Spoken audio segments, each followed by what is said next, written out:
ආයුබෝවන් තේරවිලි 3000ට ඔබ ආදරයෙන් පිළිගන්නවා. අද 76 වෙනි කොටස. ප්‍රශ්නාංක 751.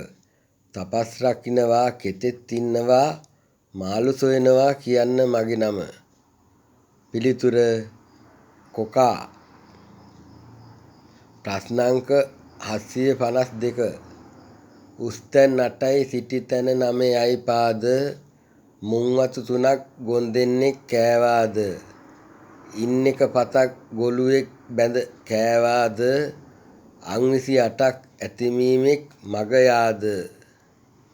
පිළිතුර උස්තැන් 8 අටසීලේ නොවේදෝ මුං වතු 3 තුන් සරණේ නොවේදෝ ඉන් ඇටපත නවගුණවැල නොවේදෝ අං 28 අට විසිමුනි නොවේදෝ.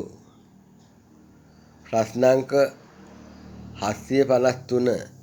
නාහ නැතුව ඉලපිට ලනු කෑවා ගොන් රජ අඬති අත වැදුනා කීවා. පිළිතුර බෙරය. ප්‍රශ්නාංක 754. නොකන අයත් රස කියති කන අයත් රස කියති සිංහලයේ මහ එකකි අතිපදයෙන් රස වනති. පිළිතුර අතිරහ. ප්‍රශ්නාංක 755. ගහමුල කටු දෙකක් ආවයි ජය ගන්න කඳ මැද තටු දෙකක් ආවයි ඉගිලෙන්න මුදුනෙන් මලක් පිපුණයි රුව විහිදෙන්න මිතුන් පදේ නුවණින් තෝරා දෙන්න.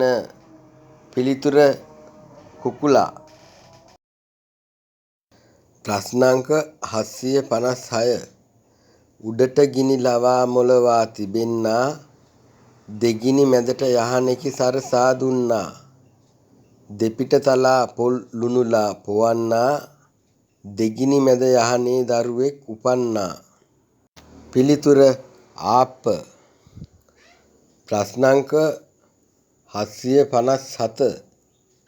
තෙලෙන් හදා කොණ්ඩෙ බඳින කොණ්ඩ කුඩිච්චි දුමෙන් බැහැලා තේ මේසෙට ඇවිත් කැඩිච්චි. පිළිතුර කොණ්ඩ කැවුම. ප්‍රශ්නාංක 758. අත්වලින් අදිමිනේ දත්වලින් දුවමිනේ කකා බිම හෙළමිනේ කවුද මේ කියමිනේ. පිළිතුර අත්කියත. ප්‍රශ්නාංක 759.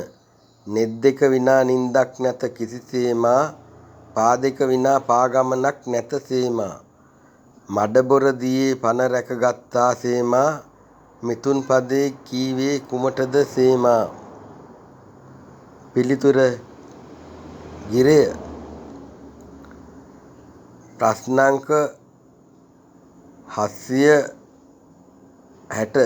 උඩින් දුවන වී තෝරා එවාපන් බිමින් දුවන වී තෝරා එවාපන් ගෙදර තියෙන වී තෝරා එවාපන් වෙල්වල පැසෙන වී තෝරා එවාපන්. පිළිතුර උඩින් දුවන වී ගිරවී නොවේදෝ යටින් දුවන වී හාවී නොවේදෝ ගෙදර සිටින වී පරවී නොවේදෝ වෙලේ සිටින වී මාවී නොවේදෝ. 76 වෙනි කොටස අවසానයි. ලණ්ඩ ලණ්ඩ ටික ටික උඩ එයි දණ්ඩ දණ්ඩ මැදින් නළලේ වැලිලා ගණ්ඩ පැදුරේ වැටුණු විට පන නැති වෙයි දණ්ඩ මිතුන් පදේ නුවණින් තෝරා දෙන්න. ඔබ මේකේ උත්තරේ දන්නවා නම් ලයික් කරන්න, කමෙන්ට් කරන්න, ෂෙයා කරන්න, සබ්ස්ක්‍රයිබ් කරන්න. ඊළඟ කොටසෙන් අපි හම්බ වෙමු. ඔබට සුබ දවසක්.